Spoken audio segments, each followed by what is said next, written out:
This is Walt Disney World Today. Give us 5 minutes and we'll give you the world.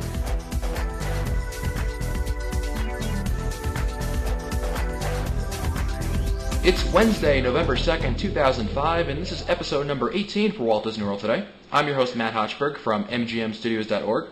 On the show today, our panel includes trip planning guru of MousePlanet.com, Mike Scopa. Welcome, Mike. How do, Matthew? Very good. They can't rhyme with Mike, though. And we've also got the co-author of the unofficial guide to Walt Disney World, and he also runs a little website called touringplans.com, Len Testa. Welcome to the show, Len. Hi, Oh boy, we don't need to give our panelists coffee before we do this show. And also here today is a very special guest, Sue Pizzatoro of Small World Vacations. Sue's company is great for planning your next vacation to Walt Disney World, and you can reach Small World Vacations online at www.wdwvacations.com. Welcome again, Sue. Hi, it's a pleasure to be here again. Great. Well, it's our Wednesday show, which means we're answering questions, so let's get right into it. Jeff from Deltona, Florida writes to us, are there any monuments active right now besides the ones at Epcot? We really don't like the design and would like to do something like the octagonal bricks in front of the Magic Kingdom. Guys, is there anything else out there? He's talking about Leave a Legacy? Yes. Let's see. I don't know if there are any available bricks. I would guess that a lot of them are coming up for renewal, and I don't know if there's a waiting list. Other than the bricks that are coming up for renewal and Leave a Legacy, I'm not aware of anything else. I thought they were going to do another brick thing. Downtown Disney? I think it was at Downtown Disney. We'll have to get back to Jeff on this, but other than Leave a Legacy, I don't think there's anything else active right now. I did hear rumors about doing more bricks somewhere. They were so popular. But yeah, I think right now is the only thing.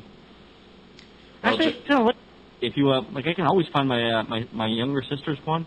She's on the very first set of stones coming into Epcot, and right by a one of the I think it's a monorail pillar, and she's on the bottom row of one of the things by a rivet, so it's easy to find her.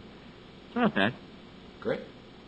Our next question comes from Lou of Omaha, Nebraska, and he writes, curious if you can talk about your opinions on attractions or rides for big and tall guys.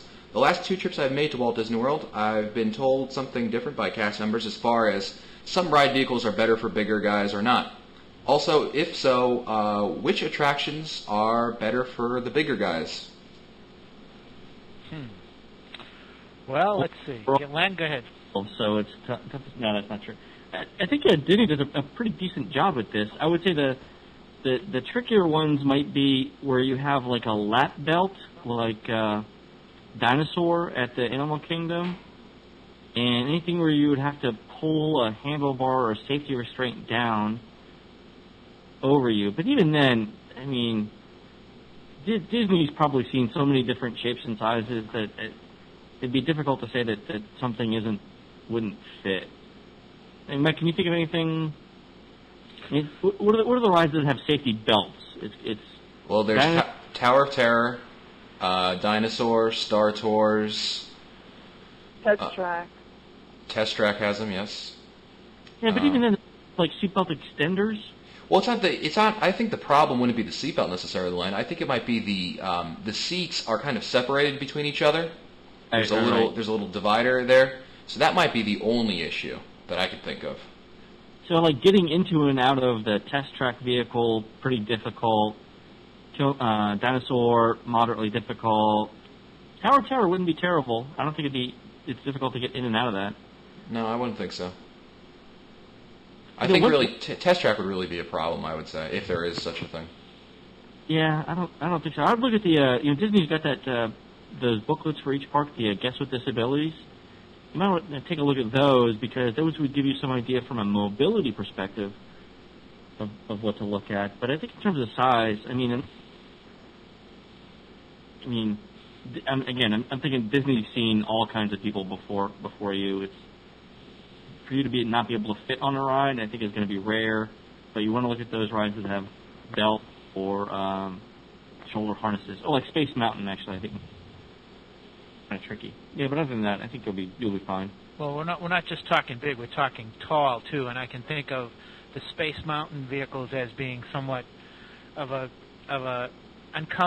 uncomfortable vehicle for those who are probably 6'3" or over 6'3", maybe. Absolutely, Mike. Right. You're positioned. Yeah, good point. And Astro Orbiter would be another attraction that I would have some concerns about if I were over 6'3" or 6'4". Spaceship Earth. I mean, even though those vehicles are somewhat comfortable, I'm guessing if I'm 6'4" or 6'5", I'm going to have a little bit of a issue with my knees. Haunted Mansion. Haunted Mansion, very much so. Those Doom buggies are, that's a recipe for doom if you're 6'5" or 6'6". So yeah, some of the older attractions may have some vehicles that. Oh, Len, we know which one. The boats in Small World. Oh yeah, you got to sit up front for those. Yes, the very first row in those boats. They come to a point, so if you happen to be tall and you're sitting on either side and not in the middle, you're going to have a problem. You're also going to have a problem if you're sitting in the last row of those boats because the seat kind of goes down, and if you're really tall, you've got a long way to go down, you've got a long way to go up. So those attractions, a lot of the older attractions may have some problems for those people who are a little bit taller than the average bear, I guess. All right. Well, our next question comes from our favorite resident of Youngstown, Ohio, and that would be Rich. And he writes back this week, and he asks, I'm trying to encourage my parents to join my girlfriend and I on a trip to Walt Disney World in January. They're both retired, and although money is a concern for them, they're somewhat stubborn and insist on paying their own way. So I guess this would be a good question for Sue here. Does Disney offer any sort of discount on lodging for seniors? No, they don't. But there should be discounts coming out very soon for travel January 1st through March 8th at Walt Disney World. I don't have all the details. I just know that something should be coming very soon. I can't even think there aren't even discounts for seniors at the Dolphin or the Swan. Dolphin or the Swan have discounts for teachers, military workers, government workers, entertainment book owners, and AAA members. AAA Disney has different discounts throughout the year. If you want to book it yourself or book it through a travel agent, you can only do a room-only reservation. If you want a discount with AAA for a package, those are only available with AAA agencies. Any discount for AARP members? No, but you know what I would suggest they do is go to mousesavers.com, and if they look around on Mary's site, they may find a discount that they're eligible for, but I have never seen a discount specifically for seniors of any sort. Disney has never offered them. Okay. And we've also got a quick note from Rich. Thanks for answering my questions in episode 8, and please give fellow Youngstown native Len my regards. It's a small world after all. I know that was terrible, but I couldn't resist. Thanks, Rick. Len's got a groupie. Our next question is from Michael Lang of Ashland, Massachusetts, and he asks, I guess this is a good question for Mike, actually. I'm an avid runner, and I'll be staying at the Animal Kingdom Lodge during the week after Thanksgiving.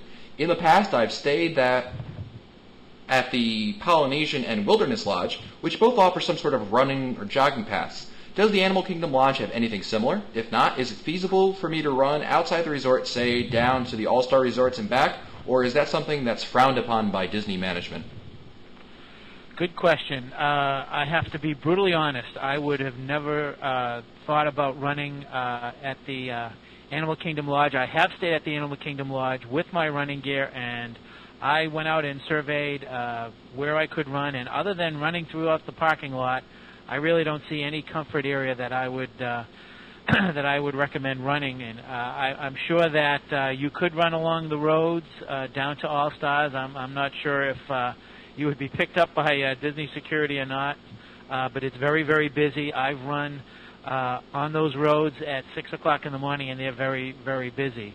The thing is, Mike, that you've stayed at the Wilderness Lodge and you've stayed at Polynesian, and I've stayed at both of those resorts, and those are great places to run in the morning or any time of the day, and you're actually been spoiled by those resorts with those running paths. So bottom line is that it's going to be really difficult for you to find any place that is safe to run near the Animal Kingdom Lodge.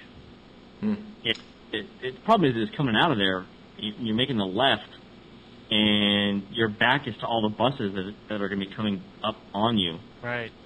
And again, other than the parking lot, the parking lot's the only thing I can think of there to do that. You know, it's not bad though. I mean, the All-Star resorts aren't bad. The Epcot resort is good. Oh yeah, you could run along that path between Boardwalk and MGM. Yeah, so I mean, unless Michael's got his heart set on the Animal Kingdom Lodge, you can find comparable accommodations either anywhere in Epcot. Beach would be pretty decent. It's huge. The All-Star Resorts, if you want to save a little bit of money, there's a sidewalk that goes around all of them.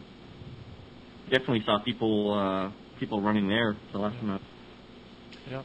And our last emailer isn't actually a question, it's more of a comment, and I thought you guys would be interested to hear this. Beth Young has a quick note to us, and she says, if you have any in with the Walt Disney World people, please ask them to stop overselling tickets to the special events.